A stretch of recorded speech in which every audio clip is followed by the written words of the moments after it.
Hello students, कैसे हैं आप लोग। मैं हूं आपका teacher, biology professor doctor Prahlad Sharma. बेटा, आज के लेक्चर में हम anatomy of the flowering plant का सबसे महत्वपूर्ण पोर्शन, जो क्या है सेकेंडरी ग्रोथ, उसके बारे में बात करने वाले हैं। बेटा, ये जो पोर्शन है इसमें से कई बार नीट एग्जामिनेशन में क्वेश्चन पूछे गए हैं और कई ढेर सारे स्टूडेंट्स का ये वाला पोर्शन काफ़ी वीक होता है। यहाँ पर स्टूडेंट्स को काफ़ी ज़्यादा कन्फ्यूजन भी होता है। तो मेरे कोशिश ये है कि जहाँ तक हो सके सिंप्लीफाइड तरीके से आपको मैं सेकेंडरी ग्रोथ किस तरह से होता है प्लांट्स के अंदर, उसके बारे में मैं आपको एक्सप्लेन कर सकूं। ठीक है।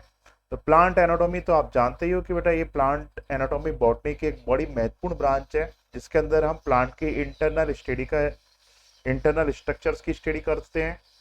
और प्लांट एनाटॉमी का फादर बेसिकली जो माना जाता है वो नेमिस ग्रू को माना जाता है एज पर बॉटनिकल लिटरेचर। और इंडियन कॉन्टेक्स्ट में यदि हम एनाटॉमी के बारे में बात करें तो हम क्या देखते हैं कि प्लांट एनाटॉमी का जो फादर माने जाते हैं हमारे इंडियन कॉन्टेक्स्ट में, वो माने जाते हैं डॉक्टर के ए चौधरी। इन्हें बेटा फादर ऑफ प्लांट एनाटॉमी बोला जाता है इन इंडियन कॉन्टेक्स्ट, या इसे हम ऐसा बोल सकते हैं कि father of Indian plant anatomy इन्हें बोल सकते हैं। ठीक है स्टूडेंट, ये क्लियर हो गया। ठीक है। तो बेटा अब मैं बात करने वाला हूं प्लांट में सेकेंडरी ग्रोथ किस तरह से होती है। तो बेटा सेकेंडरी ग्रोथ एक्चुअली होती क्या है, जरा इस बात को समझिए। ठीक है। हम जैसे मान लीजिए कोई सीड है, सीड जर्मिनेट हुआ, तो आप देखेंगे कि इसमें से एक आउटग्रोथ ऊपर की साइड में जाएगी और एक आउटग्रोथ नीचे की साइड में जाएगी। ठीक है ना। जो ऊपर की साइड में आउटग्रोथ जाएगी इसे हम बोलेंगे प्ल्यूम्यूल, जो later on shoot system develop करेगी।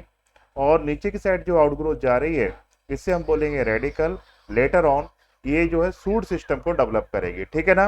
मतलब हम देख रहे हैं कि प्ल्यूम्यूल से जो है सूट सिस्टम डेवलप हो रहा है और रेडिकल से रूट सिस्टम डेवलप हो रहा है। ठीक है। अब हम इसके बाद देखते हैं कि जब भी हमारा प्लांट डेवलप होता है, इनिशियल जो प्लांट डेवलप होता है, तो कुछ इस तरह का प्लांट आपको दिखाई देगा।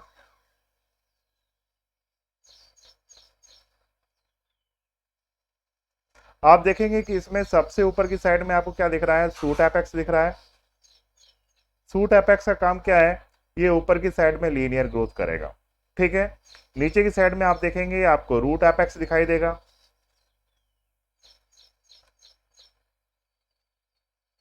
ये नीचे की साइड में जो है मतलब कि टूवर्ड द ग्रेविटी ये लीनियर ग्रोथ करेगा। मतलब हम देख रहे हैं कि सूट एपेक्स तो जो है ऊपर की साइड में मूव कर रहा है और रूट एपेक्स जो है नीचे की साइड में जो है लीनियर ग्रोथ कर रहा है। इस तरह से क्या होता है कि ये जो ग्रोथ हो रही है, ये कौन सी ग्रोथ हो रही है बेटा, प्राइमरी ग्रोथ। और प्राइमरी ग्रोथ से क्या होता है, प्लांट की लंबाई बढ़ती है ऊपर की तरफ भी और नीचे की तरफ भी। ठीक है। ये तो हो गई प्राइमरी ग्रोथ। अब जब प्राइमरी ग्रोथ काफी ज्यादा हो जाती है तो ऐसे में क्या होता है कि प्लांट के रूट और सूट को सपोर्ट देने के लिए, मटेरियल के अधिक से अधिक ट्रांसपोर्टेशन के लिए उसकी थिकनेस में भी इंक्रीजमेंट होना मस्ट हो जाता है, आवश्यक हो जाता है। तो यहाँ पर थिकनेस के लिए जो ग्रोथ होती है या प्लांट की जो गिर्थ है उसमें जो ग्रोथ होती है, या हम ऐसे बोल सकते हैं कि प्लांट में रूट और स्टेम का जो डायमीटर इंक्रीज होता है, ये बेसिकली जिस ग्रोथ की वजह से होता है, इस ग्रोथ को बेटा हम बोलते हैं सेकेंडरी ग्रोथ। ठीक है। और ये सेकेंडरी ग्रोथ जो होती है ये एक तरह का कैरेक्टरिस्टिक फीचर होती है किसके लिए, डाइकोट प्लांट के अंदर और हमारे जिम्नोस्पर्म के अंदर। ठीक है। कुछ टेरिडोफाइट्स में भी सेकेंडरी ग्रोथ देखी गई है, पर वो हमारे सिलेबस में नहीं है तो उसके बारे में हम इस बारे में डिस्कस नहीं करेंगे। ठीक है। तो मैंने आपको ये बता दिया कि सेकेंडरी ग्रोथ किससे कंसर्न है, स्टेम और रूट के गिर्थ के इंक्रीजमेंट से रिलेटेड है, या फिर रूट और स्टेम का जो डायमीटर है उसके इंक्रीजमेंट से बेटा ये रिलेटेड है। ठीक है। तो इतना क्लियर हो गया, समझ में आ गया बेटा आपको। ठीक, इसमें तो कोई कंफ्यूजन नहीं है ना। ओके बेटा। हाँ, अब जरा देखिए बेटा, अब हम थोड़ा सा प्लांट के एनाटॉमी के रिगार्डिंग बात करें। ठीक है। तो सेकेंडरी ग्रोथ क्या होता है बेटा, ये हमने देख लिया, ये तो हमने बता दिया आपको कि रूट और स्टेम में जनरली जो अपाइकल मेरिस्टेम है उसकी वजह से जो ग्रोथ हो रहा है वो कौन सा हो रहा है, प्राइमरी ग्रोथ हो रहा है। ठीक, कौन सा ग्रोथ हो रहा है स्टूडेंट, वो प्राइमरी ग्रोथ। तो रूट का और स्टेम का जो लेंथ इंक्रीज हो रहा है वो अपाइकल मेरिस्टेम से हो रहा है, ये ग्रोथ कौन सा हो गया, प्राइमरी ग्रोथ। ठीक है, इसके बाद अपन क्या देखते हैं कि डाइकोट में और जिम्नोस्पर्म में प्लांट के स्टेम और रूट की गिर्थ इंक्रीज होती है, मोटाई बढ़ती है, वो किसकी वजह से होती है, सेकेंडरी ग्रोथ की वजह से होती है। ठीक है, तो सेकेंडरी रूट आपको ग्रोथ आपको कहाँ कहाँ देखने को मिलती है, ये आपको देखने को मिलती है एक तो जिम्नोस्पर्म के रूट एंड स्टेम के अंदर, और इसके बाद जो हमारे जो डाइकॉट है उसके रूट और स्टेम के अंदर बेटा ये आपको देखने को मिलती है। बट मोनोकॉट के अंदर बेटा ये ग्रोथ एब्सेंट होती है। हालांकि एक्सेप्शनली कुछ मोनोकॉट ऐसे हैं जिनमें इस तरह की ग्रोथ देखने को मिलती है। ठीक है, अब सेकेंडरी ग्रोथ के लिए एक्चुअली कौन रिस्पॉन्सिबल होता है, तो बेटा याद रखना सेकेंडरी ग्रोथ के लिए बेटा एक तरह का मेरिस्टेमेटिक टिश्यू ही रिस्पॉन्सिबल होता है, और उस मेरिस्टेमेटिक टिश्यू को बेटा अपन किस नाम से जानते हैं, कैम्बियम के नाम से जानते हैं। अब कैम्बियम एक्चुअली दो तरह का होता है। अब बेटा वो कैम्बियम जो कि प्लांट के वेस्कुलर बंडल में ग्रोथ करेगा उसे हम क्या बोलेंगे, उसे हम बोलेंगे वेस्कुलर कैम्बियम। और बेटा वो कैम्बियम जो कि प्लांट के बार्क वाले पोर्शन में, बाहर के जो साल वाला पोर्शन है उसमें जो ग्रोथ करेगा उसे हम बोलेंगे कॉर्क कैम्बियम। क्या बोलेंगे बेटा, उसे अपन कॉर्क कैम्बियम के नाम से जानते हैं। मतलब कि सेकेंडरी ग्रोथ के लिए फाइनली कौन रिस्पॉन्सिबल होता है, वेस्कुलर कैम्बियम रिस्पॉन्सिबल होता है, और उसके साथ साथ कॉर्क कैम्बियम भी रिस्पॉन्सिबल होता है। ठीक है, क्लियर हो गया बेटा, इसमें तो कोई प्रॉब्लम नहीं ना। ठीक है, अब मैं आपको बताऊंगा कि एक्चुअली हमारा जो प्लांट होता है, जैसे प्लांट की यदि हम एनाटॉमी की रिगार्डिंग बात करें तो अपन देखते हैं कि प्लांट में सबसे बाहर तो होता है एपिडर्मिस। ठीक है, तो सबसे बाहर क्या हो गया बेटा, एपिडर्मिस हो गया। ठीक, अब एपिडर्मिस के बाद आप जानते हो कि कॉर्टेक्स वाला रीजन आएगा। ठीक, कॉर्टेक्स के बाद आएगा एंडोडर्मिस वाला रीजन, और एंडोडर्मिस के बाद आएगा पेरिसाइकल वाला रीजन। तो फाइनली हमने क्या देखा, सबसे बाहर कौन सा रीजन हो गया, ये हो गया एपिडर्मिस, और अंदर की साइड में बेटा ये क्या है, पेरिसाइकल।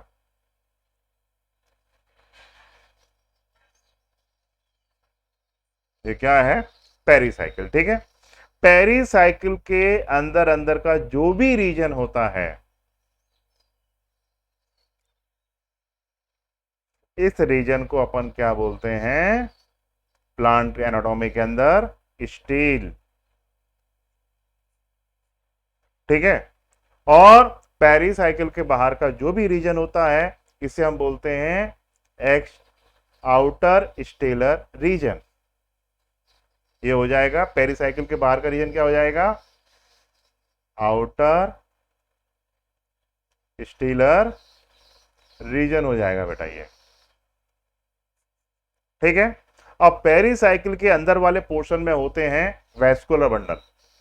ठीक है, तो वेस्कुलर बंडल के अंदर अब स्टील वाले जो रीजन में जो सेकेंडरी ग्रोथ होना है, मतलब यहां पर किसके अंदर ग्रोथ होना है, वेस्कुलर बंडल के अंदर ग्रोथ होना है।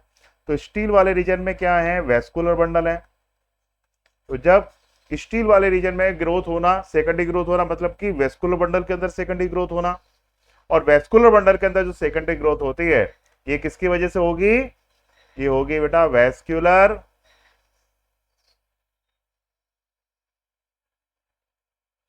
कैम्बियम की वजह से होगी। किसकी वजह से होगी बेटा, ये वेस्कुलर कैम्बियम की वजह से होगी। ठीक है, अब बाहर का रीजन कौन सा है, आउटर स्टेलर रीजन, अब या एक्स्ट्रा स्टेलर रीजन।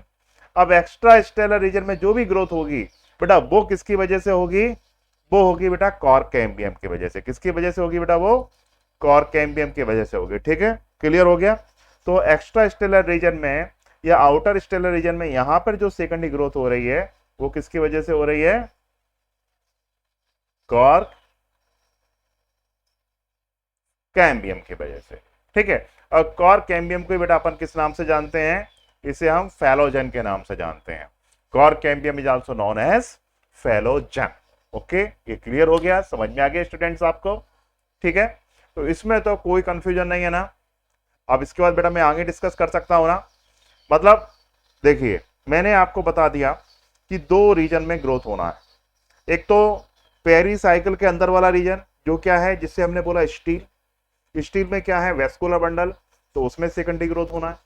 अब उसमें जो सेकेंडरी ग्रोथ होगी बेटा वो किसकी वजह से होगी, उसमें एक्चुअली वेस्कुलर बंडल है, तो वेस्कुलर बंडल में जो सेकेंडरी ग्रोथ होगी वो वेस्कुलर बंडल की वजह से होगी। ठीक है। अब पेरिसाइकिल के बाहर वाला जो पोर्शन बेसिकली क्या होता है, छाल होता है, साल होता है। अब उसमें जो सेकेंडरी ग्रोथ होगी वो किसकी वजह से होगी, कॉर कैम्बियम की वजह से होगी। और कॉर कैम्बियम को बेटा अपन क्या बोलते हैं, फेलोजेन के नाम से जानते हैं। तो हमारे सभी स्टूडेंट एक चीज याद रखो, कैम्बियम मतलब एक तरह का meristem that responsible for the secondary growth. किसके लिए रिस्पॉन्सिबल है बेटा, वो सेकेंडरी ग्रोथ के लिए। ठीक। अब आज के लेक्चर में मैं बात करने वाला हूं कि स्टेम के जो स्टेलर रीजन होता है, स्टेम का जो स्टेलर रीजन होता है उसमें किस तरह से सेकेंडरी ग्रोथ होती है, मैं इसके बारे में डिस्कस करने वाला हूं स्टूडेंट। ठीक है ना। तो देखिए, आप देखिए सामने जो डायग्राम दिख रहा है ये सारी चीजों को बहुत अच्छी तरह से क्लियर करता है। अब यहाँ पे आप देखिए, ये स्टील वाला रीजन है, अंदर वाला जो रीजन पेरिसाइकिल के अंदर वाला रीजन है, ये यहाँ से लेकर यहाँ तक ये स्टील वाला रीजन है। और स्टील वाले रीजन में आप देखेंगे सेकेंडरी ग्रोथ जो हो रही है वो किसकी वजह से होगी, वेस्कुलर कैम्बियम की वजह से। वेस्कुलर कैम्बियम जब सेकेंडरी ग्रोथ करेगा तो ये सेकेंडरी जाइलम और सेकेंडरी फ्लोएम भी बनाएगा। मतलब ये आगे जाके क्या बना रहा है, सेकेंडरी वेस्कुलर बंडल्स का फॉर्मेशन कर रहा है। कॉर कैम्बियम देखिए, कॉर कैम्बियम जो होता है बेटा ये बाहर की साइड में ग्रोथ करता है और ये पेड़ की बार्क जो होती है, जो छाल होती है, उसी का फॉर्मेशन करता है। तो आज के लेक्चर में हम स्टेम में होने वाली सेकेंडरी ग्रोथ के बारे में बात करने वाले हैं। मतलब वेस्कुलर कैम्बियम के थ्रू किस तरह से सेकेंडरी ग्रोथ होती है हम उसके बारे में बात करने वाले हैं। ठीक है। तो ये देखिए, ये प्लांट एनाटॉमी में मैं स्टेम की एनाटॉमी को बता रहा हूं। तो स्टेम की एनाटॉमी में देखिए, ये वाला जो पोर्शन दिख रहा है आपको, जस्ट ए फ्यू सेकंड, हाँ जी, ये वाला पोर्शन दिख रहा है, ये क्या है, पेरिसाइकिल। नेचुरली पेरिसाइकिल के अंदर वाला पोर्शन क्या होगा, इसके अंदर वाला जो भी रीजन होगा डेट विल बी स्टील। ये क्या होगा बेटा, स्टील। अब यहां पर आप देखिए सेकेंडरी, एक्चुअली बेटा ये क्या है, ये स्टेम का टीएस है। तो आप देखिए इसमें आपको वेस्कुलर बंडल दिख रहे हैं। वेस्कुलर बंडल में आप देखिए बाहर की साइड में आपको क्या दिख रहा है, फ्लोएम दिख रहा है। और अंदर की साइड में क्या दिख रहा है बेटा आपको, जाइलम। अभी यहां पर सेकेंडरी ग्रोथ नहीं हुई है, इसलिए फ्लोएम भी कौन सा होगा, प्राइमरी फ्लोएम होगा। ये जाइलम भी कौन सा होगा, प्राइमरी जाइलम होगा। ठीक है। जाइलम और फ्लोएम के बीच में बेटा यहाँ क्या है, कैम्बियम। जाइलम फ्लोएम के बीच में यहाँ पे क्या है, कैम्बियम। ये कैम्बियम कौन सा है बेटा, ये नेचुरली यहाँ पे जो कैम्बियम होगा that will be vascular cambium. और वेस्कुलर कैम्बियम में कौन सा है बेटा, ये इंट्राफेसिकुलर कैम्बियम। इसे मैं थोड़ा यहाँ पे लिख देता हूं नाम, इंट्रा फेसिकुलर कैम्बियम। क्या बोलते हैं बेटा इसको अपन, इंट्राफेसिकुलर कैम्बियम। अब देखिए बेटा ये तो पहले से ही प्रेजेंट है ना, इसलिए बेटा ये कौन सा मेरिस्टेम हो गया, इट इज प्राइमरी मेरिस्टेम। ये कौन सा मेरिस्टेम हो गया बेटा, ये हो गया बेटा हमारा प्राइमरी मेरिस्टेम। ओके, ठीक है। अब आगे देखिए क्या होना है बेटा। अब अपन ये देखते हैं कि जब भी सेकेंडरी ग्रोथ की आवश्यकता होती है तो उस समय जरा देखिए क्या हो रहा है। जब भी सेकेंडरी ग्रोथ की आवश्यकता होगी तो सबसे पहले तो क्या होगा, कैम्बियम रिंग का फॉर्मेशन होगा। अब कैम्बियम रिंग का फॉर्मेशन कैसे होगा जरा देखिए आप देखेंगे कि वेस्कुलर बंडल के बीच में जो पोर्शन है इसे अपन क्या बोलते हैं, इसे अपन बोलते हैं मेडुलरी रे।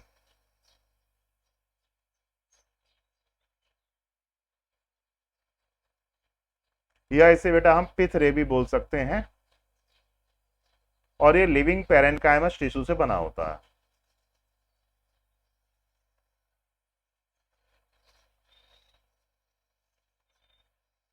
ये किससे बना होता है स्टूडेंट, ये लिविंग पैरेन्काइमस टिश्यू से बना होता है। तो सबसे पहले क्या होता है कि यहाँ पर जो पेरेन्काइमा टिश्यू है वो मेरिस्टेम में तब्दील होगा, चेंज होगा। मतलब क्या देखेंगे हम कि कैम्बियम रिंग एक पूरी रिंग बन के तैयार होगी। मतलब आप देखेंगे यहाँ पे पूरी ये रिंग बन के तैयार होगी इस तरह की, आप देख रहे हैं ना। यहाँ पर आप देखेंगे कि जो पेरेन्काइमा टिश्यू है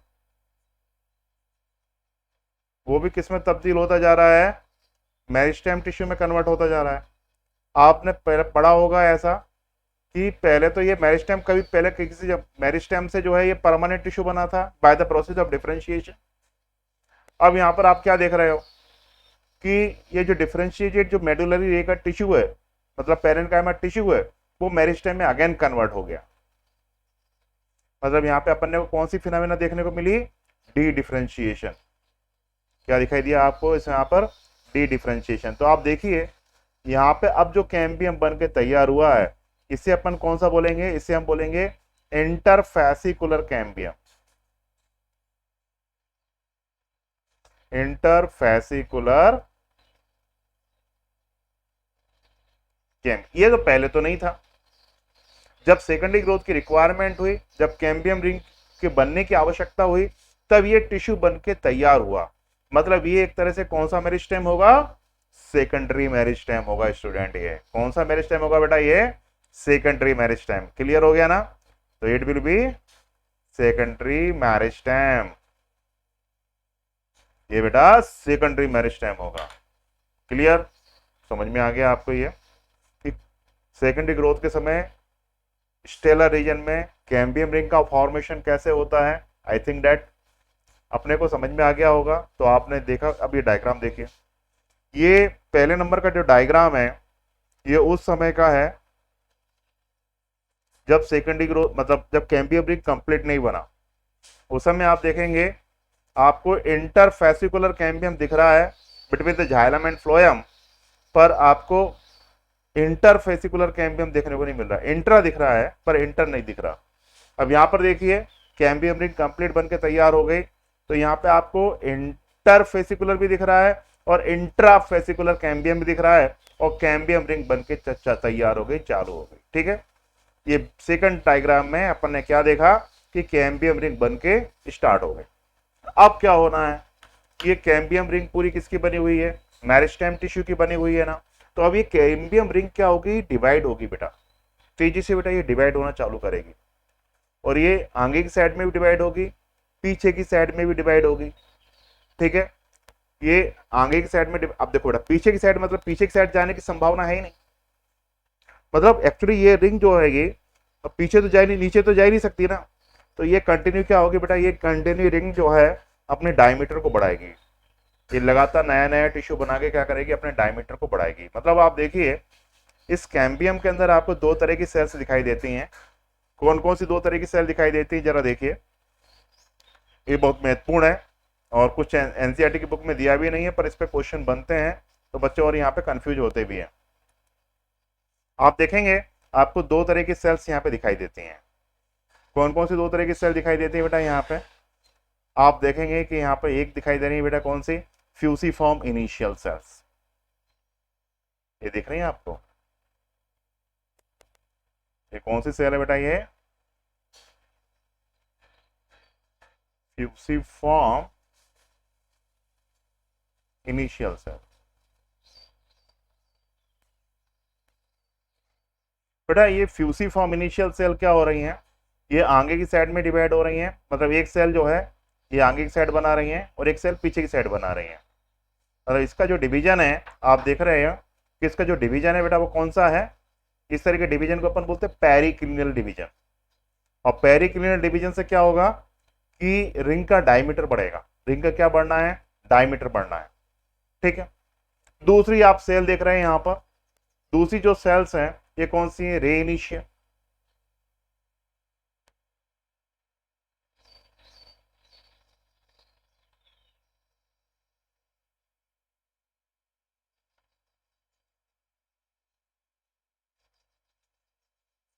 रे इनिशियल सेल्स क्या होंगी बेटा, ये एंटीक्लिनल डिवाइड होंगी, और एंटीक्लिनल डिवाइड होने के साथ साथ बेटा ये सेकेंडरी मेडुलरी रे का फॉर्मेशन करेंगे। किसका फॉर्मेशन करेंगे बेटा, ये सेकेंडरी मेडुलरी रे का फॉर्मेशन करेंगे।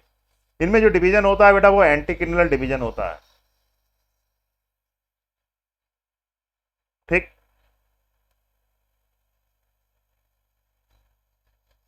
समझ में आ गया ना बेटा आपको? ठीक है, तो यहां पर आप देख रहे हो कि कैम्बियम के अंदर, कैम्बियम जो रिंग है उसमें दो तरह की सेल्स हैं, फ्यूसिफॉर्म इनिशियल सेल्स और ray initial cells. Fusiform initial cells periclinally divide होती हैं और सेकेंडरी जाइलम एंड फ्लोएम का फॉर्मेशन करेंगी फर्दर। रे इनिशियल सेल्स ये एंटीक्लिनल डिवाइड होती हैं और फर्दर जो सेकेंडरी मेडुलरी रे का फॉर्मेशन करेंगे। ठीक, अब आप देखिए जरा फ्यूसिफॉर्म इनिशियल सेल्स को देखिए। ये सी का मतलब होता है कैम्बियम। कैम्बियम डिवाइड हुआ, डिवाइड होने के बाद बेटा क्या हुआ, आप देखेंगे कि कैम्बियम रिंग के डिवाइड होने के बाद कैम्बियम का आगे की साइड का पोर्शन, मतलब आउटर साइड का जो पोर्शन है वो आप क्या बना रहा है, वो बना रहा है सेकेंडरी फ्लोएम। वो डिफरेंशिएट होकर क्या बना रहा है, सेकेंडरी फ्लोएम।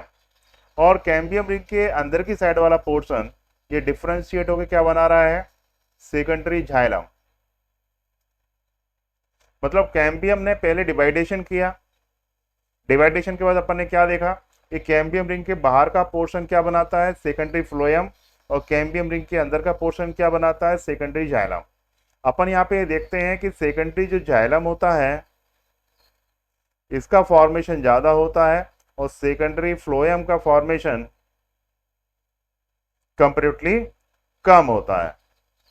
ठीक, तो अब ये देखिए जैसे मान लीजिए कैम्बियम रिंग थी,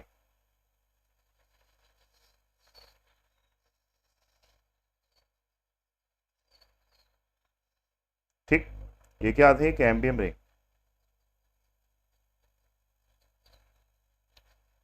ये ग्रीन कलर का दिख रहा है पोर्शन, ये कैम्बियम रिंग थी। ठीक है,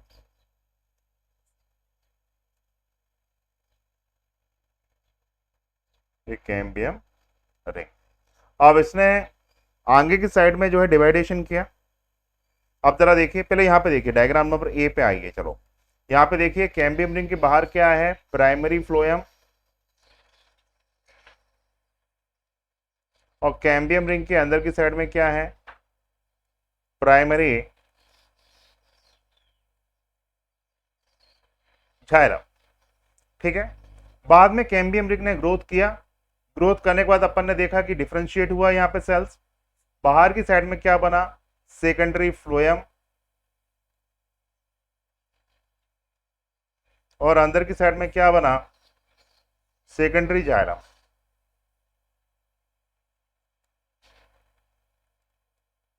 ठीक है, अब आप देखिए यहां पे आप देखेंगे कि सेकेंडरी जाइलम के नीचे कौन सा जाइलम है, प्राइमरी जाइलम। प्राइमरी जाइलम के ऊपर कोई प्रेशर नहीं पड़ा क्योंकि रिंग ने तो आउटसाइड में ग्रोथ किया, इसलिए आप देखते हो कि प्राइमरी जाइलम अपने एग्जिस्टेंस में रहता है, वो क्रश नहीं होता, खराब नहीं होता। जबकि आप देखते हो कि रिंग जब बाहर की साइड में ग्रो करती है तो प्राइमरी जो फ्लोएम होता है एक क्रश हो जाता है, खराब हो जाता है और इसकी सेल डिजेनरेट हो जाती है। तो इस तरह से बेटा हम क्या देखते हैं कि हमारे जो प्लांट का जो स्टेलर रीजन होता है इसमें वैस्कुलर कैम्बियम की एक्टिविटी से सेकेंडरी ग्रोथ होती है। ठीक है, क्लियर हो गया, समझ में आ गया? अब यहाँ पे आप देखेंगे, देखो बेटा ये एनसीईआरटी के डायग्राम को समझिए। डायग्राम नंबर 1, यहाँ पे आप देख रहे हो कि जाइलम फ्लोएम के बीच में आपको इंट्राफेसिकुलर कैम्बियम दिख रही है। बी में देखिए, डायग्राम नंबर बी में देखिए यहाँ पर क्या हुआ, कैम्बियम रिंग कंप्लीट बन गई, तो आपको यहाँ पे इंट्राफेसिकुलर और इंटरफेसिकुलर कैम्बियम दोनों दिख रही हैं। डायग्राम नंबर सी को देखिए, आपने यहाँ पे देखा कि कैम्बियम ने ग्रोथ किया और ग्रोथ करके अनडिफरेंशिएटेड मास डेवलप कर लिया। बाद में हम देखते हैं यहाँ पे आप देखिए, यहाँ पे आप देखेंगे कि बीच में तो आपको दिख रही है कैम्बियम रिंग,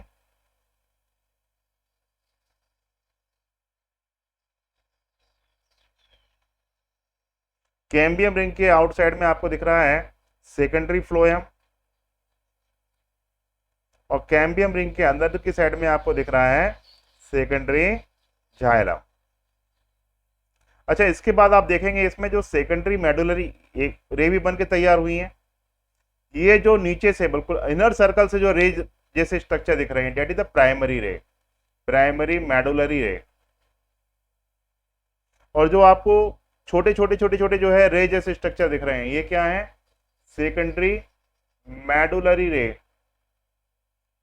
तो सेकेंडरी मेडुलरी रे पता है आपको, रे इनिशियल ने बनाया है इनको। ठीक है, मेडुलरी रे का काम क्या होता है कि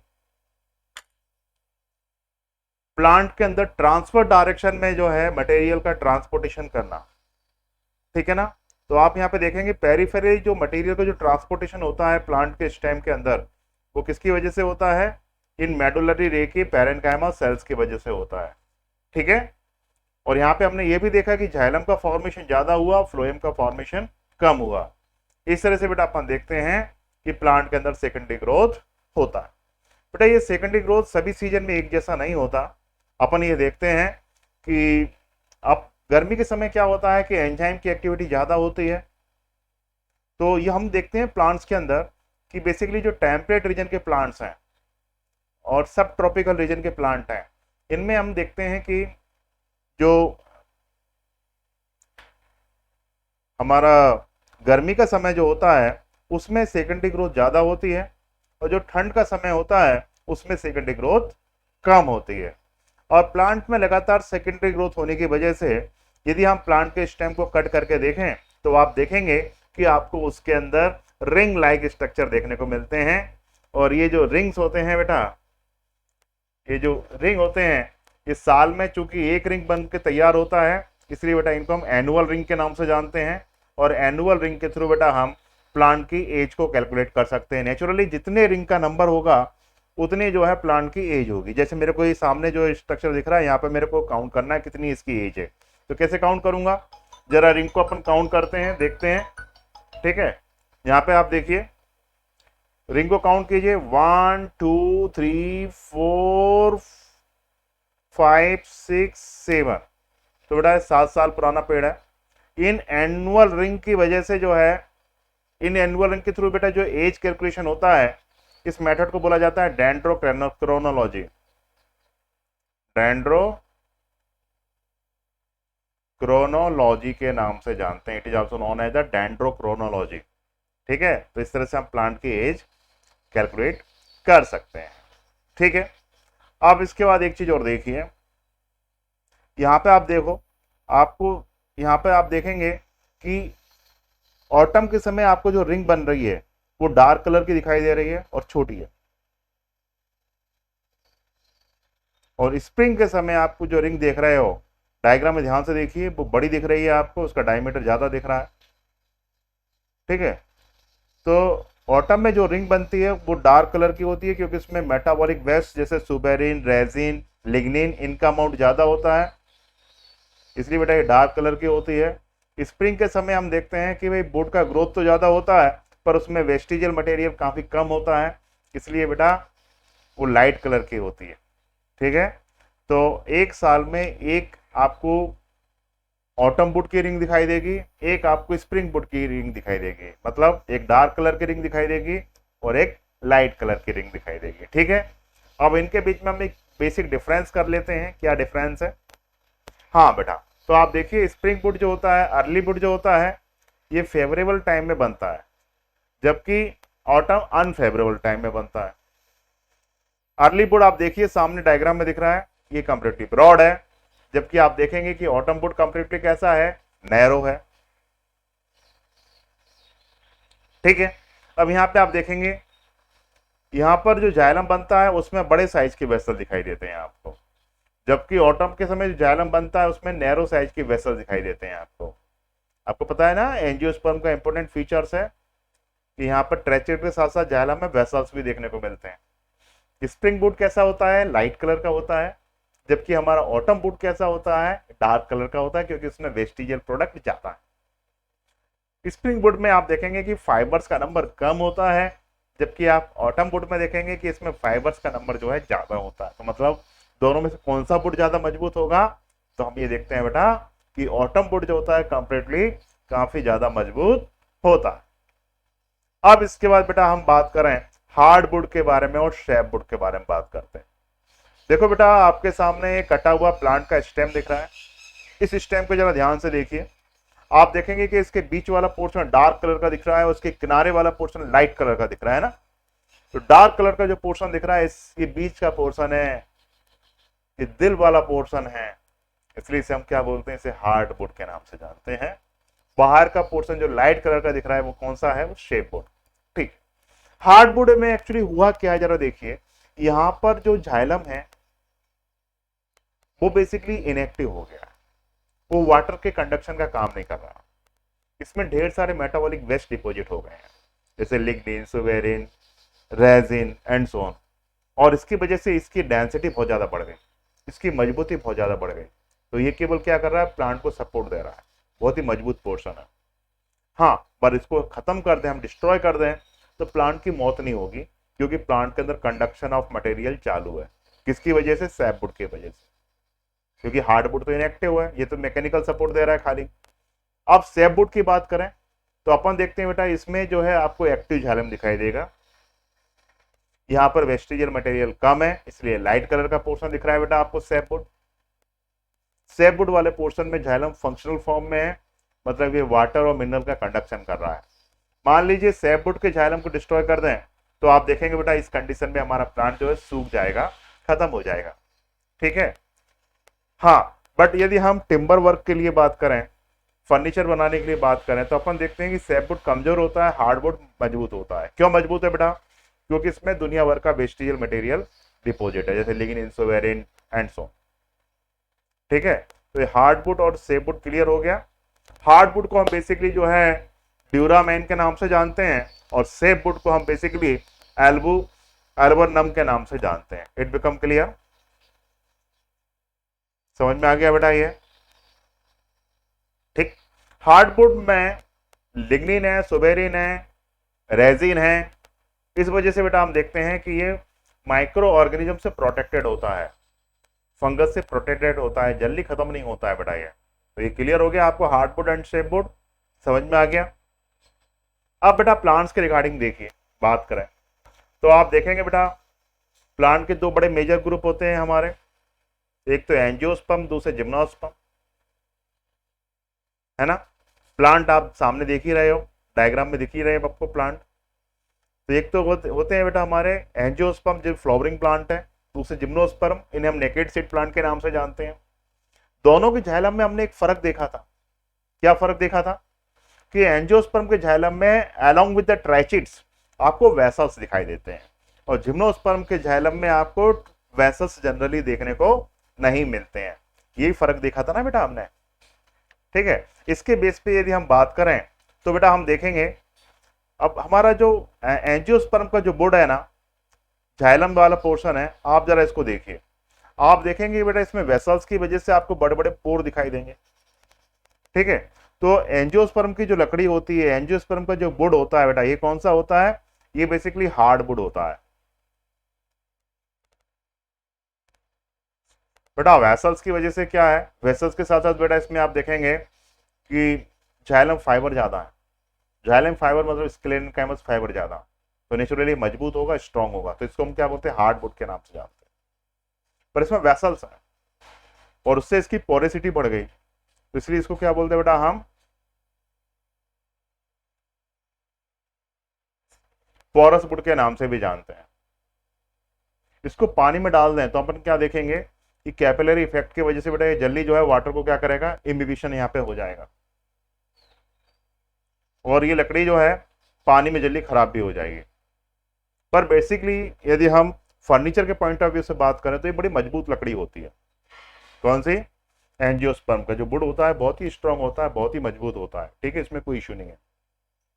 अब इसके बाद बेटा हम बात करें किसके बारे में, जिम्नोस्पर्म के वुड के बारे में बात करें, तो इसमें तो बेटा ट्रेचिड है, वेसल्स तो नहीं है। तो आप देखेंगे कि इसके अंदर पोरेसिटी आपको कम दिखाई देगी, इसलिए बेटा इस वुड को अपन क्या बोलते हैं, नॉन पोरस वुड के नाम से जानते हैं। कौन सा वुड हो गया बेटा, ये नॉन पोरस वुड हो गया। अच्छा, नॉन पोरस वुड के अलावा आप देखेंगे कि इसमें वेसल्स नहीं है, तो आप पानी में डाल देंगे तो आपको इसमें कैपिलरी इफेक्ट कम दिखाई देगा, ये पानी को जल्दी एब्जॉर्ब नहीं करेगा। इसलिए बेटा जिम्नोस्पर्म की जो लकड़ी होती है ना, वो पानी में खराब नहीं होती। इसलिए बेटा ऐसी जगह जहाँ पर लकड़ी पानी से खराब हो सकती है वहां पर हम जिम्नोस्पर्म के वुड का या सॉफ्ट वुड का यूज करते हैं, जैसे नाव बनाने के लिए, बोट बनाने के लिए। पुराने जमाने में जो ट्रेन के पटरियों पे जो स्वीपर होते थे वो बनाने के लिए जिम्नोस्पर्म की लकड़ी का यूज किया जाता है। ट्रक के जो पीछे की जो बॉडी है जो लकड़ी की बनी होती है उसमें यदि आप टीक वुड यूज करेंगे, एंजियोस्पर्म का वुड यूज करेंगे तो जल्दी खराब हो जाएगा। तो वहां पर हम बेसिकली जिम्नोस्पर्म का वुड यूज करते हैं ताकि वो पानी से सड़े नहीं, खराब नहीं हो। ठीक है, पर इसमें फाइबर्स कम है, स्क्रीन कैनवस फाइबर कम, इसलिए कमजोर होता है। तो टिम्बर वर्क के लिए बेटा, फर्नीचर वगैरह बनाने के लिए ज़्यादा अच्छा नहीं माना जाता ये।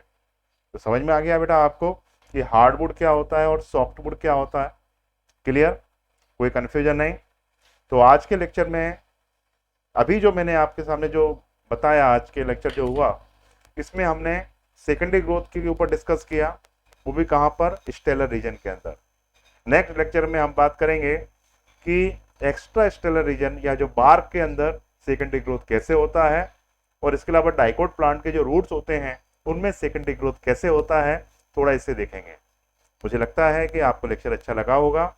यदि लेक्चर अच्छा लगता है तो उसको लाइक कीजिए, साथ में हमारा ये चैनल है इसे सब्सक्राइब भी कीजिए। इसके साथ साथ नीचे कमेंट बॉक्स में हमें यूजफुल सजेशन दीजिए, और इसके अलावा आप किस टॉपिक पे लेक्चर चाहते हो ये भी मेरे को सजेस्ट कीजिए, तो उसके ऊपर मैं आपके लिए लेक्चर बनाता रहूँगा। Thank you for watching lecture. आपने आखिरी तक लेक्चर देखा उसके लिए धन्यवाद।